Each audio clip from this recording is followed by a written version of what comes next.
గర్భవతులకి pregnancy సమయంలో sugar రాకుండా ఉండాలంటే లో గ్లైసిమిక్ ఇండెక్స్ ఉండాలి. అంటే తేలిగ్గా జీర్ణం అవ్వకుండా మెల్లగా దశల వారీగా జీర్ణం అవ్వాలి.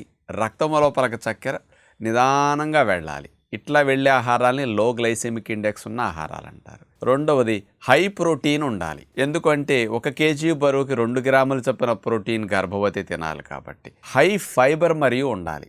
ఎందుకు అంటే ఈ పీచు పదార్థాలు స్పీడ్ బ్రేకర్ లాగా చక్కెర పదార్థాలు స్పీడ్గా బ్లడ్లోకి వెళ్ళి షుగర్ని పెంచకుండా నిదానంగా వెళ్ళేటట్టు కంట్రోల్ చేస్తాయి. అందుకని ఈ 3 గుణాలు కలిగిన ఆహారాలను సెలెక్ట్ చేసుకోవాలి. లో GI, high protein, high fibre diets.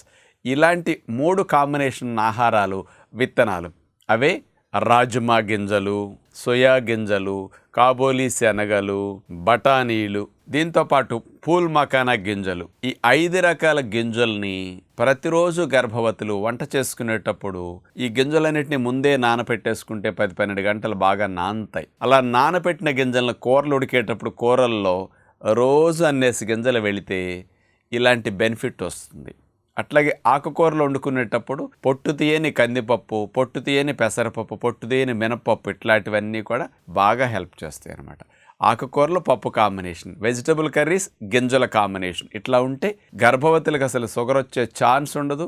ఆకలి కూడా త్వరగా వేసి ఎక్కువసార్లు దీన్ని వెయిట్ పెరగకుండా కంట్రోల్గా రక్తం లోపలికి చక్కెర స్థాయిలు వెళతాయి అన్నమాట. ఈ మధ్య పొట్టు తీయని గింజల్ని మొలకలు కట్టి మరీ మనకి గుడ్ హెల్త్ వారు అందిస్తున్నారు. మీరు అలాంటి ప్రొడక్ట్స్ కూడా తెప్పించుకుంటే కూడా చాలా మేలు జరుగుతుంది. గర్భవతులు ఇలాంటి మంచి ఆహారాన్ని తింటూ ప్రెగ్నెన్సీ సమయంలో షుగర్ రాకుండా కాపాడుకోవటానికి ఇది ఒక బెస్ట్ ఫుడ్ టెక్నిక్గా మీరు ఫాలో అవ్వండి.